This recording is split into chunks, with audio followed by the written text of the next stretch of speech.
Assalamualaikum warahmatullahi wabarakatuh semuanya. Hai, halo. Kembali lagi di channel Mami Kia. Hari ini kita mau belajar apa lagi nih? Jangan lupa selalu jaga kebersihan, misalnya dengan rajin cuci tangan. Jangan lupa juga untuk makan makanan sehat bergizi seimbang. Juga rajin olahraga. Semoga kita semua dalam keadaan sehat walafiat. Sebelum kita sama-sama belajar hari ini, yuk kita baca doa dulu. Bismillahirrahmanirrahim.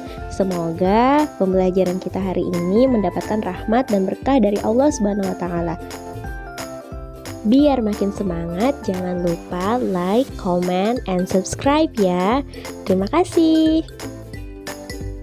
Wah, ternyata hari ini kita mau ngebahas perkembangan teori atom.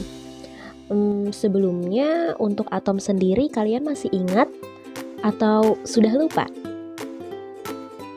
Ayo, yuk kita kenalan lagi sama si atom. Tahukah kalian, otak manusia terdiri dari jutaan bahkan miliaran sel-sel yang terus tumbuh, berkembang dan terus beregenerasi. Jutaan sel yang membangun otak manusia tersusun dari atom loh. Atom-atom ini akan terus bergerak untuk mempertahankan kehidupan. Ukurannya sangat kecil dan tidak dapat dilihat dengan kasat mata. Oleh karena itu, dibutuhkan alat untuk melihatnya, misalnya dengan mikroskop elektron. Nah, atom tidak hanya menyusun otak manusia, tetapi bagian tubuh yang lain, serta benda-benda yang ada di sekitar kita. Wah, menarik sekali. Apa ya sebenarnya atom itu? Apa saja penyusunnya? Dan bagaimana atom itu ditemukan? Yuk kita simak baik-baik. Nah, sudah mulai dapat gambaran kan? Atom sendiri merupakan bagian terkecil dari suatu materi yang tidak dapat dibagi lagi. Misalkan saja, kalian mengambil kapur, kemudian kalian ingin menghaluskannya dengan cara menumbuknya. Kalian tumbuk hingga halus, partikel terkecil yang sudah tidak dapat dibagi lagi, itu yang disebut dengan atom. Nah, setiap materi di alam semesta ini tersusun atas partikel-partikel yang sangat kecil.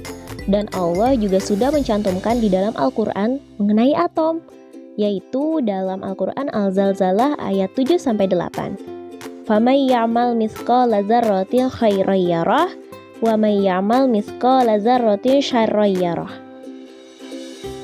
Yang artinya, barang siapa yang mengerjakan kebaikan seberat zarah pun, niscaya dia akan melihat balasannya.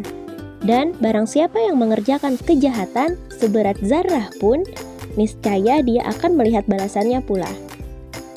Nah, di dalam dua ayat di atas terdapat kata zarah, yang adalah artinya lebih halus dari debu. Istilah zarah juga sudah dipakai oleh para ahli fisika Arabi untuk menyebutkan kata atom. Nah, dalam ayat ini juga terlihat bahwa atom itu mempunyai berat atau massa ataupun besaran, karena dari ayat ini juga disebutkan seberat zarah, berarti atom atau zarah mempunyai massa. Masya Allah, sungguh luar biasa kekuasaan Allah. Model-model atom cek, mari kita bahas. A long time ago, konsep atom dari dahulu hingga sekarang telah mengalami banyak sekali perkembangan. Konsep atom secara ilmiah pertama kali ditemukan oleh John Dalton, lalu dikembangkan terus-menerus, dan eksperimen yang memperkuat konsep atom ini menghasilkan gambaran mengenai susunan partikel di dalam atom. Nah, gambaran-gambaran ini memudahkan dalam memahami sifat-sifat kimia suatu atom. Gambaran susunan partikel-partikel dasar ini disebut model-model atom. Berabad-abad sebelum Masehi, ada seorang filsuf dari Yunani yang bernama Demokritus. Dia menjelaskan bahwa semua materi atau zat tersusun atas partikel yang sangat kecil dan tidak dapat dibagi lagi, disebut dengan atomos atau tidak dapat dibagi lagi. Teori atom dibuat untuk memudahkan dalam mempelajari sifat-sifat atom. Jadi teori itu tidak muncul secara seketika ya, tapi selalu ada penyempurnaan seiring dengan perkembangan ilmu pengetahuan. Nah, seperti kata Mamski tadi, konsep atom secara ilmiah pertama kali dikemukakan oleh John Dalton. Seperti apa ya atom menurut John Dalton? Yuk kita simak. Menurut Dalton, atom merupakan bagian terkecil yang mirip bola pejal dan tidak dapat dibagi lagi. Yang kedua, atom dari suatu unsur adalah identik atau memiliki massa dan sifat yang sama. Artinya di sini atom-atom dengan unsur sejenis mempunyai sifat yang sama meliputi volume, bentuk, ataupun massanya. Sebaliknya, atom-atom unsur yang tidak sejenis mempunyai sifat yang berbeda. Misalnya nih, atom karbon jelas sama dengan atom karbon. Atom juga tidak dapat diciptakan dan tidak dapat dimusnahkan. Atom-atom dari beberapa unsur dapat bergabung membentuk suatu senyawa. Ini contohnya.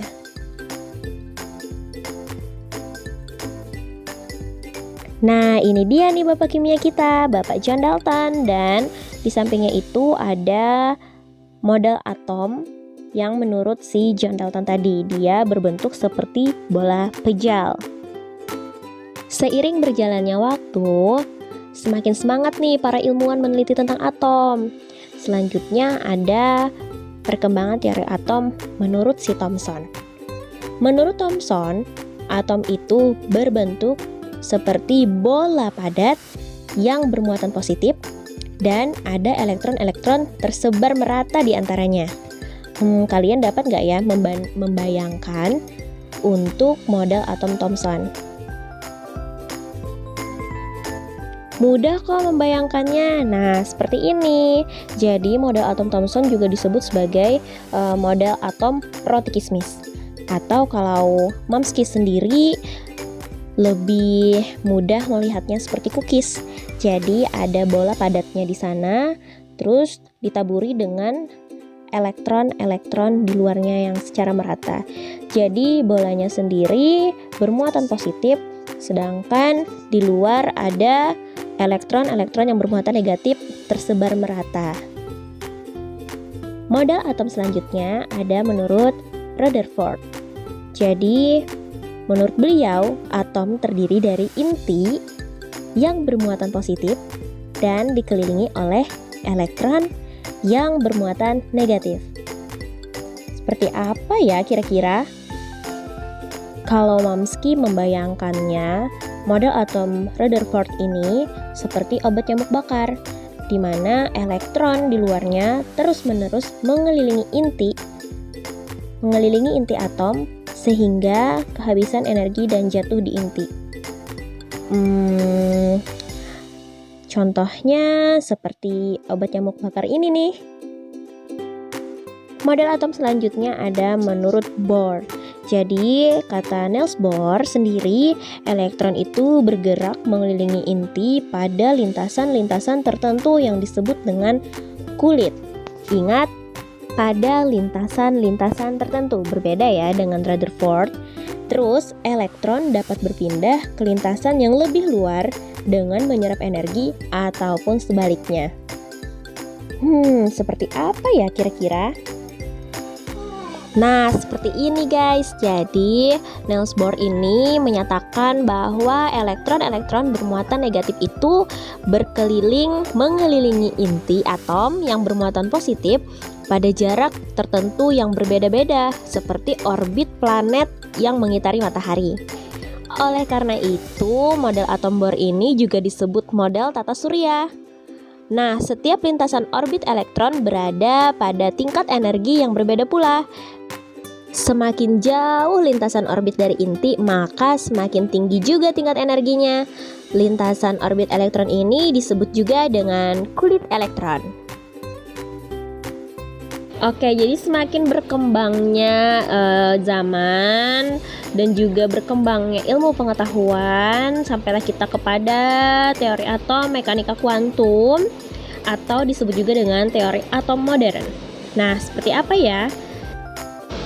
Jadi, Louis de Broglie menyatakan hipotesis dualisme partikel gelombang. Semua materi dapat memiliki sifat seperti gelombang. Elektron memiliki sifat seperti partikel dan juga sifat yang seperti gelombang. Jadi gerakan elektron memiliki sifat seperti gelombang juga.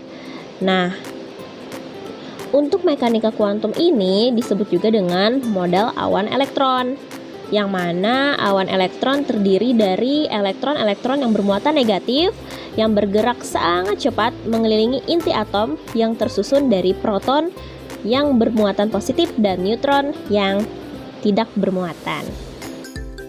Oke, jadi ini adalah penemu-penemunya dan juga ada model atomnya. Kenapa ya ada Niels Bohr? Jadi mekanika kuantum ini juga mengembangkan teori-teori berdasarkan teori atom Niels Bohr. Alhamdulillah, terima kasih yang sudah semangat sampai akhir. Sampai jumpa di video pembelajaran selanjutnya ya. Semoga bermanfaat. Wassalamualaikum warahmatullahi wabarakatuh.